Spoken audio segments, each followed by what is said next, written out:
அனைவருக்கும் வணக்கம். நேற்று நைட்டு பார்த்தீங்கன்னா, இந்த மானகெட்ட புள்ளி கும்பல் திருப்பி பார்த்தீங்கன்னா, விசித்ராமா பற்றி பேச ஆரம்பிச்சிட்டாங்க. அது மட்டும் இல்லாமல் நேற்று விசித்ராமா சேவ் ஆனதுக்கு பார்த்தீங்கன்னா, அவங்க முகத்தையெல்லாம் பார்க்கவே முடியல. அப்படியே முகத்தில் வந்து பார்த்தீங்கன்னா, அப்படியே தீ கத கத கதன்னு எரியறது நம்ம கண்ணிலே வந்து தெரியுது. அந்தளவுக்கு வந்து எரிஞ்சாங்க இல்லையா? அதே மாதிரி தான் பார்த்தீங்கன்னா, நேற்று நைட்டு விஷ்ணு சொல்கிறாரு, அவ்வளோதான் அவங்க வந்து இந்த வாரம் சேவ் ஆனதே ஒரு இதுதான், ஒரு ஃப்ளூக்கு தான் அப்படிங்கிற மாதிரி சொல்லிட்டு அவங்க வந்து இந்த பணப்பெட்டி எடுத்துகிட்டு போயிடுவாங்க. அவ்வளோதான், அவங்களுக்குலாம் ஒன்றும் கேமே இல்லை அப்படிங்கிற மாதிரி பார்த்தீங்கன்னா, அந்த பச்சோந்தி விஷ்ணு வந்து அசால்ட்டாக சொல்கிறாரு. உடனே தினேஷ் வந்து சொல்கிறாரு, இல்லை அவங்கெல்லாம் போகவே மாட்டாங்க, அவங்களுக்கு வந்து பண ஆசையே கிடையாது, பணத்துக்காகலாம் பணத்தெல்லாம் எடுத்துகிட்டு போக மாட்டாங்க அப்படிங்கிற மாதிரி சொல்கிறாரு.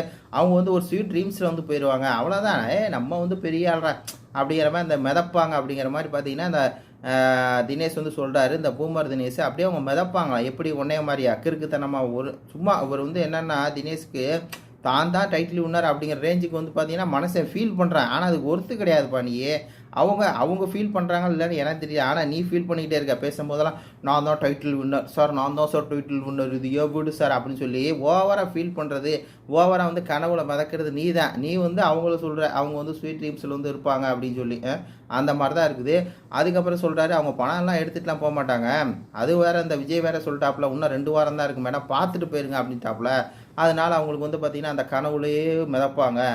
என்னென்ன உருட்டுறாரு பாருங்க, அந்த கனவுலே மிதக்கிறது யாருன்னா இந்த ஆள் தான். நடக்காத ஒன்று, தினேஷுக்கு டைட்டிலுக்கு வந்து சம்மந்தமே இல்லை, ஆனால் டைட்டில் இன்னொரு தினேஷ் அப்படின்னு சொல்லி நினச்சிக்கிட்டு ஊராக சுற்றிட்டு இருக்காரு அப்படிங்கிற மாதிரி தான் இருக்குது. ஒவ்வொரு தண்டையாக அவன் கொடுத்துக்கிட்டு உரண்டை எழுத்துக்கிட்டு டைட்டில் ரேஞ்சுக்கு வந்து பேசுறது. ஆனால் ஒரு இளவும் இல்லை ஒன்றும் இல்லைங்கிறத இங்கே நம்மளுக்கு தெரிஞ்சுது.